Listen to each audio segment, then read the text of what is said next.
اگر موت عمر کے حساب سے آتی تو میرے بھائیوں کبھی بھی کوئی ماں کے پیٹ میں بچہ نہیں مرتا۔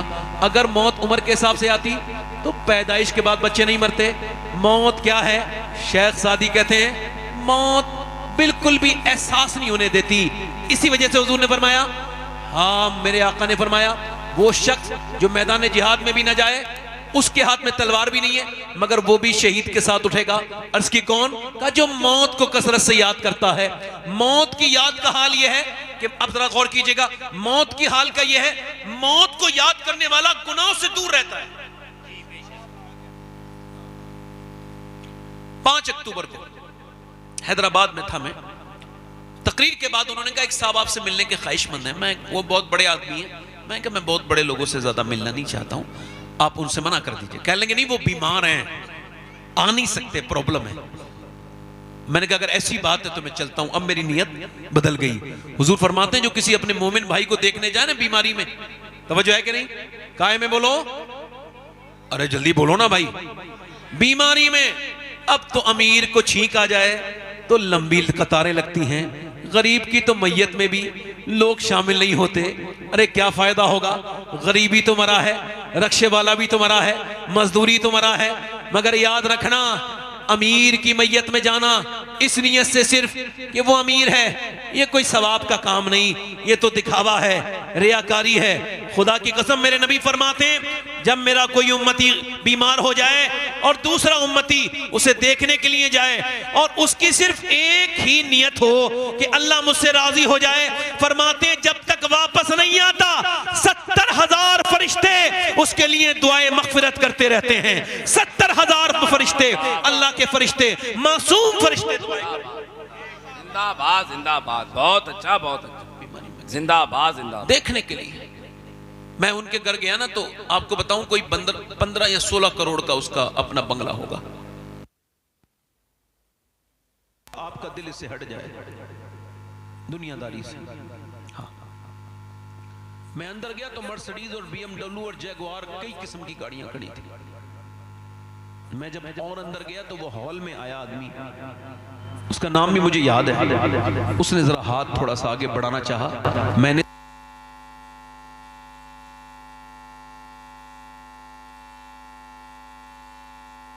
پر روئی لگی تھی اور وہ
کہنے لگا سید صاحب میں نے پہلے بھی نمازیں پڑھی تھی مگر اب اپنے بچوں کو دیکھتا ہوں تو بچے جیتے جی یتیم نظر آتے ہیں، اور اپنی بیوی کو دیکھتا ہوں وہ مجھے بیوہ نظر آتی ہے۔ اللہ اکبر۔ کہتا ہے نمازیں تو پہلے بھی پڑھی تھیں مگر پہلے کی نمازیں میری اس نماز کا مقابلہ نہیں کر سکتی ہیں۔ کہتے ہیں میں جب سجدے میں جاتا ہوں تو خوب روتا ہوں، اور کیا سوچتا ہوں معلوم ہے؟ میں کہتا ہوں مالک کوئی 2 مہینے کے بعد اوپر سے تختے رکھ کے اوپر سے مٹی ڈال کے سب واپس ہو جائیں گے، مالک مجھے معاف کر دینا، جب تو نے اپنے اس بدکار گنہگار انسان پہ اتنا کرم کیا ہے کہ میں اٹیک سے نہیں مرا اور میں ایکسیڈنٹ سے بھی نہیں مرا, مجھے تو نے ایسا کرم کیا ہے کہ 2 مہینے پہلے تو نے بتا دیا ہے, تو میرے مالک اب مجھے معاف بھی کر دے. کہتے ہیں جو کینسر والی نمازیں ہیں وہ بڑے دل لگتا ہے ان نمازوں میں. میرے بھائیوں, کبھی آپ نے اس کو سوچا ہے؟ آپ نے اور میں نے دنیا کی ساری لوگوں کو دیکھا, فلاں کے پاس بڑی دولت ہے, فلاں کے پاس یہ ہے, فلاں کے پاس. آپ کو بتاؤں سکندر کتنا بڑا انسان ہے, پوری دنیا کو فتح کرنے والا انسان ہے. 30 سال کی عمر میں گولڈن مین, پوری دنیا میں لوگ کہتے ہیں بڑا لکی انسان ہے. کون؟ سکندر. مگر کہا تھا کافی مراد آبادی نے, کفایت اللہ کافی نے, کوئی گل باقی رہے گا نہ چمن رہ جائے گا, پر رسول اللہ کا دین حسن رہ جائے گا. اور سنو میرے بھائیوں, میرے دوستو, یہ کون ہے؟ میری طرف توجہ کرو, یہ سکندر ہے. اس نے پوری دنیا کو فتح کیا ہے 30 سال کی عمر میں. کیا بات, لوگ کہتے ہیں لکی انسان ہے. زندہ باد زندہ باد. کون ہے؟ بولو ادھر دیکھو, میری طرف توجہ کریں, آپ بیٹھ جائیں آرام سے. لکی انسان ہے 30 سال کی عمر میں. کسی نے اس کے ایک تیر مار دیا. اب دیکھو اس کا گھمنڈ, تیر جب مارا نا, اس نے اپنے فوجیوں سے کہا پوری دنیا کے فاتح کے کس نے تیر مارا, جاؤ جتنی بھی چمکتی ہوئی آنکھیں ہیں سب کو قتل کر دو. جتنے اس علاقے کے لوگ تھے سب کو قتل کر دیا گیا. یہ اس وقت جہاں پر, اس وقت جہاں ملتان ہے, ایک بھی انسان نہیں چھوڑا, نہ عورت نہ مرد. اس نے کہا کیا ہوا؟ کہا حضور سب مار دیے, کوئی نہیں بچا. کہا بلی کی بھی تو آنکھیں چمکتی ہیں, کتے کی بھی تو چمکتی ہیں, ایسا کرو بلیوں کو بھی مار دو, کتوں کو بھی مار دو. ایک ذرا سا تیر لگا, اتنا گھمنڈی. مگر جب اس کی موت آئی نا, یہ نمونیا جس کو آپ کہتے ہیں نا, یہ نمونیا 2 گولیوں میں ٹھیک ہو جائے گا, 3 گولیوں میں ٹھیک ہو جائے گا. نہیں نہیں, اس نے پیر رگڑنے شروع کر دیے. پوری دنیا کو فتح کرنے والا فاتح, پوری دنیا پہ راج کرنے والا, 30 سال کی عمر میں ایک دنیا کے حصے سے دوسرے حصے تک اور تیسرے سے چوتھے حصے تک میں شامل کرنے والا, ایک ہی دعا کر رہا ہے, کاش میں اپنے ملک میں مر جاتا. یہ نہیں کہہ رہا میں مر جاؤں, کاش میں اپنے ملک میں مر جاتا. مگر ایڑیاں رگڑ رگڑ کے نہ جانے کتنی خراب موت مرا. سنو, 10,000 لوگ مسلمان کھڑے ہیں, اور وہ چنگیز خان, وہ چنگیز خان جس کے نام کے ساتھ دہشت آج بھی چلتی ہے. چنگیز جس نے کھوپڑیوں کا محل بنایا تھا, کائے کا محل بنایا تھا, کھوپڑیوں کا, وہ بھی مسلمانوں کی, وہی چنگیز خان. اللہ اکبر. وہ آج لوگوں سے کہہ رہا ہے قتل کر دو. اب 10,000 لوگ ہیں, ایک صف میں 1,000, دوسری صف میں 2,000, تیسری صف میں 3,000, ایسے انہیں قتل کر دو. 1,000 قتل کر دیا گیا. ایک بزرگ آگے کھڑے تھے, اللہ کے ولی, پیچھے چلے گئے. پھر اس نے تیسرے کو, دوسری صف میں کو کاٹا, وہ تیسری میں چلے گئے, تیسری کو کاٹا, چوتھی میں چلے گئے, پانچویں کو کاٹا, چھٹی میں چلے گئے. جب 9ویں اور 10ویں کی باری آئی تو یہ جو ہے چنگیز, یہ مسکرانے لگا, ہے دیکھو یہ سمجھتا ہے تو بچ جائے گا. اوے تو کیسے بچے گا, او بوڑھے, اب تو اکیلا رہ گیا, اب کیسے بچے گا؟ کہنے لگا میرا رب بچائے گا تو بچ جاؤں گا. میرا رب زندہ باد زندہ باد. میرا رب بچائے گا تو بچ جاؤں. کیا میرا رب بچائے گا تو, جلدی بولو, میرا رب بچائے گا تو بچ جاؤں گا. اس نے کہا کیسے؟ کہا جب رب چاہے گا تو وہی تو جانے کیسے بچائے گا. اتنی دیر میں اسے پیاس لگی, اس نے اپنی بوتل اٹھائی, بوتل اٹھایا, ایک ڈس بیلنس ہوا, اس کا ایک پاؤں رکاب میں الجھ گیا, اور اس کے بعد گھوڑا چلنا شروع ہو گیا. گھوڑا چل رہا ہے, یہ کہہ رہا ہے لوگوں روکو, مگر کوئی نہیں روک رہا ہے. یہ کہہ رہا ہے لوگوں روکو, فوجیوں روکو. ادھر دیکھو پوری دنیا میں دہشت بپا کر رہا ہے, مگر گھوڑا روکا کسی سے نہیں. گھوڑے نے جب تک اس کے دماغ کا قیمہ نہ بنا دیا, اتنا نہ گھسیٹا کہ جس کی بوٹیاں نیچے کو گرنے لگی, اس کے خون سے وہ پورا علاقہ جب تک, وہ پورے جنگل جب تک جو ہے بھر نہ گیا, اور یہ بالکل اس کا چہرہ بالکل ربڑ کی طرح نہیں ہو گیا. گھوڑے نے تب تک اس کو روکا نہیں. اس کے بعد وہ جو اس کے فوجی تھے اسی بزرگ کے پاس جا کے بولے بھئی تو کون ہے؟ کہنے لگا میں مصطفیٰ کا غلام ہوں. کہ جب تیرے اندر اتنی پاور ہے تو آمنہ کے لال کے اندر کتنی کتنی پاور ہوگی. تو ایسا کر ہمیں کلمہ پڑھا کے مسلمان کر دے. میرے بھائیوں میرے دوستوں، نہ کوئی بادشاہ بچا ہے، نہ کوئی امیر بچا ہے، نہ کوئی فقیر بچا ہے، نہ کسی امیر کو یہ موت چھوڑے گی. یہ کیا تم نے دیکھنا شروع کر دیا؟ یہ نہ دیکھو بڑے بڑے محل نہ دیکھو، اگر دیکھنا ہے تو وہ سیدھی قبریں دیکھو، وہ سیدھا قبریں دیکھو. اگر تم کو دیکھنا ہے، عبرت حاصل کرنی ہے تو دنیا کے دھوکے میں نہ آؤ. بادشاہوں کے کپڑے نہ دیکھو، فقیروں کے پھٹے ہوئے کپڑے دیکھو، ان کے کفن دیکھو. اطلس و کم خواب کی پوشاک پر نازا نہ ہو، اس تنے بے جان پر خاکی کفن رہ جائے گا. دنیا جب یہ دیکھنے چاہتی ہے کہ امیروں کی لاشیں کہاں ہیں، تو امیروں کے تم کو مسکن نہیں ملیں گے. نہ تم کو سکندر کی خبر ڈھونڈنے پر ملے گی، نہ چنگیز خان تم کو ملے گا، نہ آپ کو کوئی بڑا اکبر اور بابر کی خبریں تم کو مل سکتی ہیں.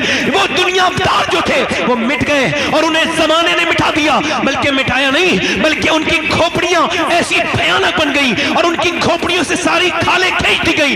وقت نے ان کو ننگا کر دیا، ان کو ذلیل کر دیا. بادشاہوں کی ذلت دنیا نے دیکھی، امیروں کی ذلت دنیا نے دیکھی. کہاں گیا وہ فرعون جو کہتا تھا میں رب ہوں؟ آج وہ ذلیل ہو کے ختم ہو گیا.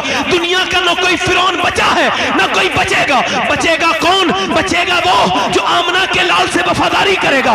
بچے گا وہ جو رسول ذی وقار سے وفاداری کرے گا. اور وہ بچا ایسا ہے کہ کوئی گلیہ شریف میں چمک رہا ہے. دنیا جا کر کے دیکھے کہ بادشاہوں کی قبریں نہیں ملیں گی، مگر آج بھی میرے صابر علاء الدین کا آستانہ چمک رہا ہے. جا کر کے دیکھو، دلی میں نظام الدین چمک رہے ہیں، تو پھر کریل میں صابر علاء الدین چمک رہے ہیں، کہ چوجا میں مخدوم اشرف چمک رہے ہیں. جا کر کے دیکھو تو پھر اجمیر میں میرا معین الدین چشتی چمک رہا ہے. بغداد میں غوث اعظم چمک رہے ہیں. آواز آ رہی ہے، کوئی گل باقی رہے گا نہ چمن رہ جائے گا، پر رسول اللہ کا دین حسن رہ جائے گا. نعرہ تکبیر! واہ واہ واہ واہ میاں، زندہ باد زندہ باد زندہ باد میاں، زندہ باد. تم کو ذرا سی ایگو کم کرے، تھوڑا سا ذرا سی تم کو تکلیف ہوئی ہے، تم نے اس کے سامنے رونا شروع کیا، تم نے اس کے سامنے تم نے اپنی عزت ختم کروا لی. واہ واہ واہ واہ واہ میاں، زندہ باد. اس کے سامنے روئے ہو. سبحان اللہ. ہاں سنو میرے دوستوں، میرے بھائیوں،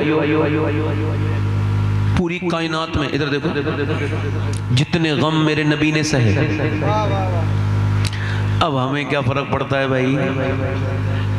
ہمارے گھر سے تو کچھ نہیں ہوا ہے ابھی. ہاں جب ہو جائے گا تو فرق پڑے گا. صحیح بات. اب دیکھیں کہ مسلمانوں نے ساری باتیں حکومت پہ رکھ دی. ابھی کوئی پابندی لگی ہے مسجد میں نماز پڑھنے میں؟ بتائیں. اچھا یہ کون سی سرکار نے لکھ کے دیا ہے کہ جب تم شادی کرو تو تمہاری عورتیں بے پردہ بالکل فاحشاؤں کی طرح میک اپ کر کے وہاں جائیں، بغیر میک اپ کے شادی نہیں ہونے دیں گے؟ یہ کون سی سرکار نے کہا ہے؟ بتاؤ نا بھائی.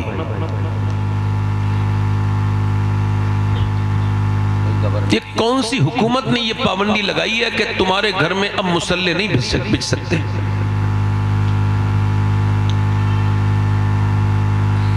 کون سی حکومت یہ کہہ رہی ہے کہ تم نے قرآن نہیں پڑھنا ہے؟ کون سی حکومت ہے ایسی؟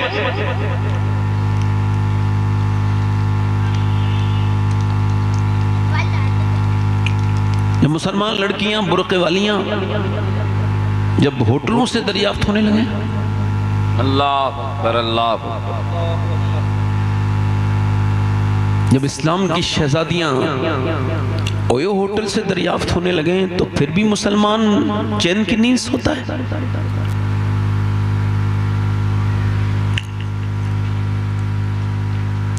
چھوٹی چھوٹی بچیاں جب گھروں میں تھرکنے لگیں، گانے گانے لگیں، ڈی جے بجانے لگیں، آپ سب سے پوچھ رہا ہوں میرے بھائیوں، پھر اس کا کیا آپ اس کا کیا سمجھتے ہیں؟ اس کا انجام کیا ہوگا؟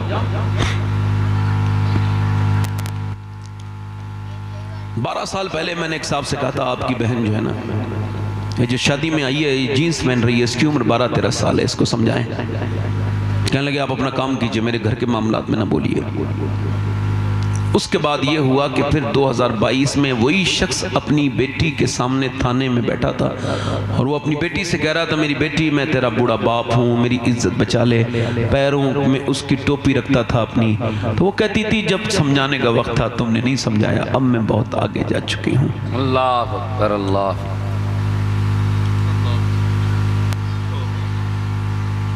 جب ہم اللہ نے ہم کو دیا ہے دولت بتیری، مگر پھر بھی ہم جب مالدار رشتہ دیکھنے لگے، ہم ایک دوسرے کا خون پینے والے لوگ ہیں. خون پی گئے ہم ایک دوسرے کا.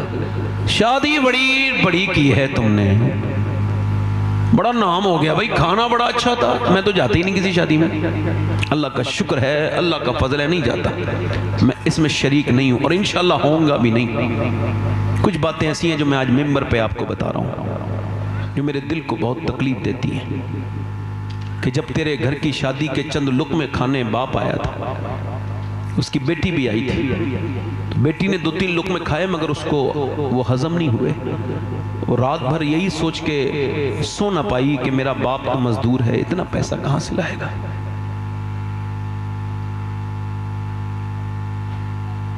آپ نے نکاح کو اتنا مشکل کر دیا کہ ایک شادی کے لیے آپ کو لاکھوں روپے کی ضرورت ہے. اللہ. سیدھی سادی شادی کرنے میں آپ کی انسلٹ ہوتی ہے. لوگ کیا کہیں گے؟ لوگ یہ کہتے ہیں اِنَّ لِلَّهِ وَإِنَّا إِلَيْهِ رَاجِعُونَ. کچھ نہیں کہتے لوگ. کیا بات ہے. ساحل کے تماشائی ہے ڈوبنے والے پر، بہت اچھا. افسوس تو کرتے ہیں مگر امداد نہیں کرتے. حاجی حج کر کے آیا ہے مگر بات کیا کر رہا ہے؟ او میرے بیٹے کے لیے کوئی اچھا جہیز دیکھو. وہ 1,500 آدمی آئیں گے، بس اس کا خدمت کر دینا ان کی. یعنی یہ اتنا بڑا بھوکا ہے اور یہ بے وقوف ہے، بلکہ کہو بھیک منگا ہے یہ کہ دوستی یاری تو اس نے ہے، رشتہ داری بھی ہے، وہ اپنے گھر نہیں کھلا سکتا بیچارہ، تو دوسروں کے کاندھے پہ رکھ کے یہ بندوق چھوڑنا چاہتا ہے. یہ بدتمیز آدمی ہے، اس کا دماغ خراب ہے. آج کے زمانے میں اگر کوئی نوجوان ایسا لڑکا ہو، میں سید ہوں، اس محفل میں اس کا ہاتھ چومنے کے لیے تیار ہوں، جو یہ اعلان کرے کہ میں جب شادی کروں گا بالکل سنت کے حساب سے کروں گا، بغیر کسی جہیز کے، ایک کپ چائے بھی نہیں، ویسے ہی کروں گا جیسے مصطفیٰ نے کی تھی. اور یاد رکھو کائنات میں کوئی اتنا بڑا نہیں ہو سکتا بلکہ حضور کی جوتی کے برابر بھی نہیں ہو سکتا. میرے حضور نے اپنی بیٹی، نہ حضور کی بیٹی کی طرح کسی کی بیٹی ہے، نہ حضور کے داماد کی طرح کسی کا داماد ہے. بیٹی فاطمہ ہے جو جنتی عورتوں کی سردار ہے، علی داماد ہے جو سارے ولیوں کا سردار ہے، مگر شادی مسجد میں کی جا رہی ہے اور دنیا کو بتایا جا رہا ہے کہ انسان بڑا خرچہ کرنے سے نہیں ہوتا، انسان بڑا اللہ کو راضی کرنے سے ہوتا ہے. کیا بات ہے. نعرہ تکبیر، نعرہ رسالت، فیضان اولیاء کرام حضرت علامہ سید شباہت میاں صاحب قبلہ. سبحان اللہ سبحان اللہ سبحان اللہ سبحان اللہ. کوئی لڑکا اگر ایسا ہو جو یہ کہے کہ میں اس محفل میں اس کے ہاتھ چوم لوں گا، اس نیک انسان کے کہ میں جب اپنی شادی کروں گا تو اپنے گھر والوں سے کہوں گا نہ مجھے منگنی چاہیے، یہ سب خرافات ہیں، یہ جاہلانہ رسمیں ہیں. مسلمان شادی جب کرے گا تو بغیر کسی جہیز کے کرے گا. جب اس سے کوئی پوچھے کیوں، کہ اس وجہ سے مجھے بریلی کے امام کا یہ شعر سمجھ آ گیا ہے. کہ کون سا شعر؟ کہ کون دیتا ہے دینے کو منہ چاہیے، دینے والا ہے سچا ہمارا نبی. پیچھے والے ذرا زور سے بولو، دینے والا ہے سچا، جلدی بولو، دینے والا ہے سچا. اسی وجہ سے کار تو مل گئی جہیز میں مگر بیچارے پیٹرول نہیں ڈلوا پا رہے. اور مدینے والے جب عطا کرتے ہیں تو کار بھی دیتے ہیں اور پیٹرول بھی دیتے ہیں. بیچارے بیچ لیتے ہیں یا پھر کہیں بھس کے کوٹے کے برابر میں کھڑی رہتی ہے. حیثیت نہیں تھی نا، لے لی ضد کر کے، اوقات سے باہر کی چیز ہے نا. جہالت ہے، بے وقوفی ہے، بدتمیزی ہے. مگر میرے بھائیوں آپ کو اس کی تکلیف نہیں ہوتی کہ مسلمانوں کے ساتھ، مگر آپ کو بتا رہا ہوں جب کوئی دقت ہو، جب کوئی پریشانی ہو، چونکہ مجھے زیادہ دیر گفتگو نہیں کرنی ہے اس وجہ سے کہہ رہا ہوں، جب کوئی دقت ہو، جب کوئی پریشانی ہو، آج میں آپ کو پوری زندگی کا نچوڑ کھل کے دے رہا ہوں. دیکھو کوئی اپنا راز نہیں دیتا، میں راز کھول کے جا رہا ہوں. دنیا میں اس سے بہترین کوئی جگہ نہیں ہے، اس میں اس سے بہترین سلنڈر کرنے کی کوئی جگہ نہیں ہے. یہ جو لوگ کہتے ہیں اس کے سامنے روئے, اس کے سامنے روئے, اپنی پریشانی بتاؤ گے اور پریشانی بڑھے گی. مولا علی فرماتے ہیں سب کے سامنے رو گے, فرماتے ہیں تو رب کے سامنے نہیں روگے, اور رب کے سامنے روگے تو سب کے سامنے نہیں روگے. حضور کی سنت ہے. سنو میرے بھائیو, سنو میرے بھائیو, آپ کو کتنی تکلیفیں آئی ہیں. حضور فرماتے ہیں سارے نبیوں کی تکلیف اگر ایک پلڑے میں رکھ دو اور مجھ محمد کی تکلیف ایک پلڑے میں رکھ دی جائے تو فرماتے ہیں میری تکلیف کا پلڑا بھاری ہو جائے گا. میں نے جتنے غم, جتنے دکھ, جتنے درد سہے ہیں اتنے کسی نے نہیں سہے, مگر ایک آپ ضعیف حدیث بھی نہیں سکھا سکتے کہ میرے نبی پاک صلی اللہ علیہ وسلم نے کبھی رونے کے لیے کسی کا کاندھا تلاش کیا ہو, کسی کے کاندھے پہ سر رکھ کے میرے نبی روئے ہوں. نہیں نہیں, میرے مصطفیٰ نے خود بھی اور پوری دنیا کے اپنے امتیوں کو یہ پیغام دیا ہے. امی عائشہ فرماتی ہیں کہ میرے نبی پاک کسی کے ساتھ تو کبھی نہیں روئے, مگر جب رات ہوتی تھی تو میرے نبی پاک اتنا لمبا سجدہ کرتے تھے اور حضور کے اتنے آنسو نکلتے تھے کہ میرے نبی پاک کے آنسو گھر کے باہر کو نکل جاتے تھے. میرا امام کہتا ہے آنکھیں رو رو کے سجانے والے جانے والے نہیں آنے والے. سنو میرے بھائیوں, جب کوئی تکلیف آئے تو بس مصلا بچھاؤ اور رب سے کہہ دو کیا بات ہے, نعرہ تکبیر, نعرہ رسالت. زندہ باد, زندہ باد, زندہ باد. رب سے کہو, رب کے آگے, سبحان اللہ, رب کے آگے. صحابہ اکرام کی زندگی دیکھو, لٹ گئے لوگ, ختم ہو گئے, مگر وہ صحابہ وہ 313 ہیں. کتنے ہیں بولو, کتنے ہیں؟ اور ادھر 1000 کی فوج ہے. ذرا توجہ کرنا بھائی, تھوڑی دیر دھیان سے سن لو. کتنی فوج ہے بولو, 1000. انہوں نے رات بھر بکرے خوب کھائے ہیں بھون بھون کر, افراط ہے, شرابیں پی ہیں, ناچ دیکھے ہیں, گانے دیکھے ہیں, اور ان کے ہاتھوں میں رسیاں ہیں. رسیاں کیا کہہ رہے ہیں؟ ابو جہل اتنا اوور کانفیڈنس میں, میں ان رسیوں میں باندھ کے لے کے جاؤں گا, اس رسی میں باندھ کے لے کے آؤں گا. حضور کے بارے میں کہہ رہا ہے ایسے باندھ کے لے کے آؤں گا گھسیٹتا ہوا. اوہو, اتنا فخر نہ کر. ادھر میرے نبی پاک نے, ادھر مکے کی عورتوں نے اپنے زیور دے دیے, اپنے زیور لو یہ سونا لے کے جاؤ, ختم کر دو دین کو. ادھر یہ اپنا مال دے رہی ہیں, ادھر مدینے کی عورتیں جوان لڑکے لے کے آ رہی ہیں. حضور ہمارے پاس مال تو نہیں, مگر یہ 18 سال کا لال ہے, اس کو لے جائیے میرے آقا. ادھر مال دیا جا رہا ہے, ادھر لال دیے جا رہے ہیں. حضور نے فرمایا بھائی میرے صحابہ کہاں ہیں؟ دیکھو میں نے مکہ چھوڑا, میں مدینے آ گیا, اب وہ ہماری طرف چلے ہیں دشمنی کے ارادے سے. بولو کیا خیال ہے, چلو گے؟ کیا خیال ہے؟ اور سوچ سمجھ لینا, اللہ کے رسول نے فرمایا بولو کیا خیال ہے؟ صحابہ اکرام بولے ہم آپ کے ساتھ چلنے کے لیے تیار ہیں. حضور نے فرمایا سوچ لو, تمہارے پاس 7 تلواریں ہیں, ان کے پاس 1000 تلواریں اور نیزے اور بھالے ہیں. تمہارے پاس سامان جنگ کا نہیں ہے, ان کے پاس سامان جنگ کا ہے. بولو چلو گے میرے ساتھ؟ صحابہ اکرام عرض کرتے ہیں یا رسول اللہ, امت یہ مصطفیٰ کی ہے, موسیٰ کی نہیں ہے. میرے آقا جان دے دیں گے آپ کے اوپر جب تک ہماری لاشوں پہ سے نہیں گزریں گے. آپ صحابہ اکرام مدینے سے نکلے ہیں, یہ پہلی جنگ ہے مسلمانوں کی, اس سے سیکھنا چاہیے. یہ آپ نے کیا بات کر دی, کبھی ادھر جھکے, کبھی ادھر جھکے, کبھی اس مزار پہ, کبھی اس مزار پہ, اپنی باتیں لے کے جا رہے ہو, اور سجدے تمہارے غائب ہیں. جب تک سجدہ نہیں کرو گے لا لا لا کہیں کامیاب نہیں ہو سکتے. اجمیر گئے اور اذان ہو گئی, نماز نہیں پڑھی تم نے. یا اللہ, یا باپ,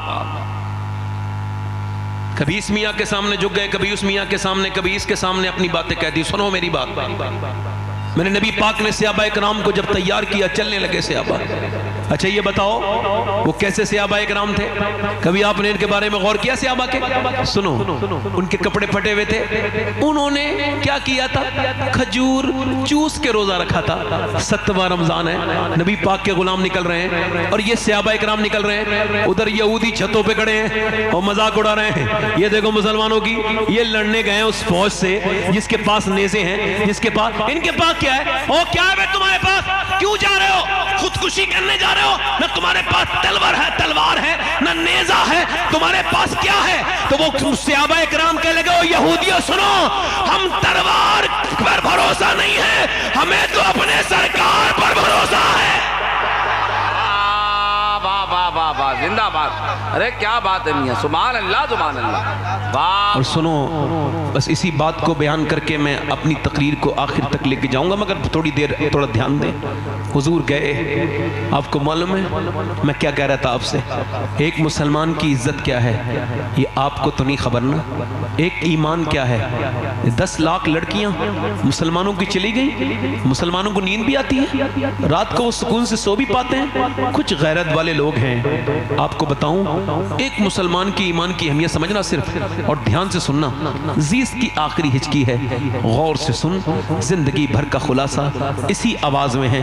زید بن حارثہ کہتے ہیں کہ وہ جب اس حدیث کو بیان کرتے تھے حضور کے منہ ویلے بیٹے, تو اس دن حضرت زید بن حارثہ تو وہ روتے تھے. کیا کہ جب نبی پاک کے اوپر پتھر مارے گئے, جب حضور کے اوپر کنکری ماری گئی, پتھر مارے گئے, اور وہ کہاں ہیں, طائف میں. حضور بیٹھتے ہیں تو حضور کو اٹھا کے مارتے ہیں, پھر اٹھ جاتے ہیں تو پھر بیٹھ کے مارتے ہیں. حضور کو سرکار ایک پاؤں اٹھاتے ہیں, دوسرا. اتنے آپ کے مارے گئے, اتنی آپ کے کہ زید بن حارثہ کہتے ہیں حضور کی پنڈلیاں پھٹ گئیں میرے نبی پاک کی. اور پھر حضور کو کہتے ہیں میں حضور کو اٹھا کے اور لے کے آیا باغ میں, لہو لہان ہے پورا جسم میرے پیغمبر کا. میرے تایا بچپن میں جب یہ بات طائف والی بیان کرتے تھے تو ان کی آنکھوں میں نے موٹے موٹے آنسو دیکھے تھے. وہ کہتے تھے بیٹے جب تمہارا عشق رسول تھوڑا ہلکا ہونے لگے تو حضور کے اس طائف کو یاد کر لینا کہ اس پیغمبر اسلام پہ پتھر مارے گئے, اور کتنے, ایک دو نہیں, پنڈلیاں پھٹی ہیں, پورا جسم لہو لہان ہے. یہ میرے پیغمبر کی یہ شان ہے کہ زید بن حارثہ کہتے ہیں عتبہ بن ربیعہ کا باغ تھا, حضور کا دشمن تھا, مکے کا تھا, مگر اس کی پراپرٹی یہاں پہ تھی, یہاں پر رہتا تھا. اس نے کہا یہ دیکھو بہت برا کیا ہے ان کے ساتھ. اپنے غلام عداس سے کہا لو لے جاؤ, اور لے جا کے ان کو یہ انگور کھلاؤ. حضور کے پاس وہ انگور آئے. اب توجہ کرنا, حضور نے بسم اللہ شریف پڑھی, اور بسم اللہ, اب جب حضور نے انگور کھایا تو اس نے کہا آپ بسم اللہ کیوں پڑھ رہے ہیں, یہاں تو کوئی بسم اللہ نہیں پڑھتا. فرمایا تم کہاں کے رہنے والے ہو؟ کہا میں نینوا کا رہنے والا ہوں. سرکار نے فرمایا جہاں کے یونس ہیں, عرض کی جی میں وہیں کا رہنے والا ہوں. اگر آپ یونس کو کیسے جانتے؟ سرکار نے فرمایا وہ بھی اللہ کے نبی تھے, میں بھی اللہ کا نبی ہوں. تو وہ جو غلام تھا نا, وہ آگے بڑھ کے حضور کے ہاتھ میں ہاتھ دیتا ہے کہ آپ مجھے کلمہ پڑھا دیں, میں کلمہ پڑھنے کے لیے تیار ہوں. زید بن حارثہ کہتے ہیں لہو لہان اتنے سرکار کہ ایک دن امی عائشہ نے پوچھا یا رسول اللہ یہ جو احد کے پہاڑ والے, احد کی جنگ میں آپ پر ظلم ہوا ہے, اور یہ جو آپ کے چچا کے ناک کان کاٹ کے ان کے کلیجے کو چبایا گیا ہے, اور یہ جو مصعب بن عمیر کی لاش پر جو یہ, آپ کو کیا پتا یہ اسلام کیا ہے. مصعب بن عمیر آپ کو پتا ہے سب سے پہلے یہ ہجرت کرنے والے مکے سے مدینے کی پہلا مہاجر.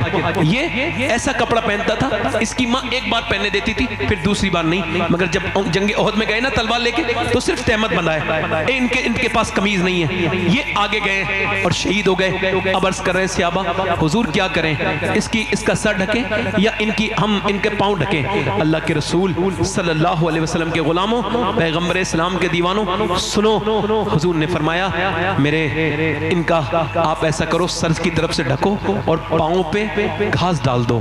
حضرت امیر حمزہ کے پورا کفن نہیں ہے اور یہاں سے ڈالو, ہم کو کیا خبر ہے, ان کے سر ڈھک دو اور پاؤں پہ ان کے گھاس ڈال دو. مگر میرے پیغمبر اسلام کے دیوانوں سنو, میرے نبی پاک نے فرمایا عائشہ اس احد والے دن سے سخت دن تھا جب میں طائف میں گیا تھا اور میرے اوپر پتھر مارے تھے. 80 کلومیٹر دور میرے نبی پاک پیدل گئے تھے, اور انہی زخموں کے بعد 80 کلومیٹر دور واپس بھی آئے تھے. جب اس عداس نے یہ کہا نا غلام نے کہ میں کلمہ پڑھنے کے لیے تیار ہوں, تو میرے نبی پاک زید بن حارثہ کہتے ہیں اتنے زخموں کے باوجود حضور مسکرانے لگے, میرے سرکار مسکرانے لگے. یعنی ایک آدمی ایمان لایا ہے تو میرے نبی پاک اتنے زخموں کے بعد مسکرائے ہیں.